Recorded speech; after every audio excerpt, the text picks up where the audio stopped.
C C C Apu Biswas যে এতটা নির্লজ্জ এতটা বেহায়া এটা আমি আগে কখনোই কল্পনাও করতাম না। একটা মহিলা তার এত বড় একটা সন্তান থাকার পরেও অন্য পর পুরুষের সাথে কিভাবে ডলাডলি করে, ভাই দেখেন ভিডিওটা দেখলে আপনিও বুঝতে পারবেন একজন মহিলার রুচি কতটুকু খারাপ হতে পারে। সে নিজেকে এখনো শাকিব খানের বউ দাবি করে, এই মুহূর্তেও সে একটা অনুষ্ঠানে গিয়া দেখেন কিভাবে মানুষের শরীরে হেলে দুলে পড়ছে, মানুষের শরীরে কিভাবে মানে ডলাডলি করতেছে। মানুষের রুচি কতটা খারাপ হলে ঠিক এরকম অবস্থা করতে পারে। ভাই মনে রাখছি আপনাদের সাথে ভিডিওটা সবাই লাইক দিবেন। আজকে অপু বিশ্বাসের নতুন বিতর্কিত কর্মকাণ্ড নিয়ে আপনাদের সাথে আলোচনা করব। দেখেন ভাই, অপু বিশ্বাস নিজেকে একজন বিবাহিত নারী দাবি করে, সে এখনো শাকিব খানের সাথে সম্পর্কে আছে সেটা সে দাবি করে, কিন্তু আমরা জানি শাকিবের সাথে অনেক আগেই তার ডিভোর্স হয়ে গেছে।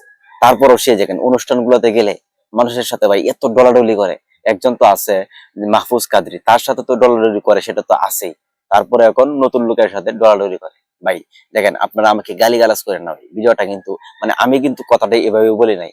একজন ইউটিউবার মহিলা, একজন মহিলা মানুষ, সে কিন্তু এইরকম একটা ভিডিও সে বানাইছে, বানায়া ইউটিউব ফেসবুক সমস্ত জায়গায় সে ছাড়ছে, সারিয়া সে অপু বিশ্বাসের দুর্নাম করতেছে। আপনাদের যদি বিশ্বাস না হয় সেই ভিডিওটা আমি দেখাই, সেই ভিডিওটা আগে দেখেন। অপু বিশ্বাস জি এতটা নির্লজ্জ হবে আমি কখনোই কল্পনা করতে পারিনি। যার এত বড় একটা সন্তান থাকা সত্ত্বেও হ্যাঁ ভাই, ঠিক এভাবেই কিন্তু সে বলতেছে, মানে বলার চেষ্টা করতেছে অপু বিশ্বাস মানুষের সাথে কিভাবে ডলাডলি করে, পর পুরুষের সাথে কিভাবে ডলাডলি করে।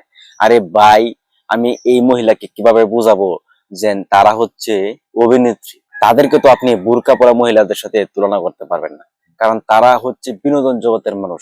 তারা একজন পুরুষের সাথে যদি একটু ঘষা লাগে সেটা নিয়ে যদি আপনারা ভিডিও বানান, তাহলে এই সিনেমা ইন্ডাস্ট্রিকেই তো বাদ দিয়ে দেওয়া উচিত আপনাদের মতে। আসলে ভাই, মানুষের মাথায় গ্যাস্ট্রিক থাকলে ঠিক এরকম ভিডিও কিন্তু বানায়।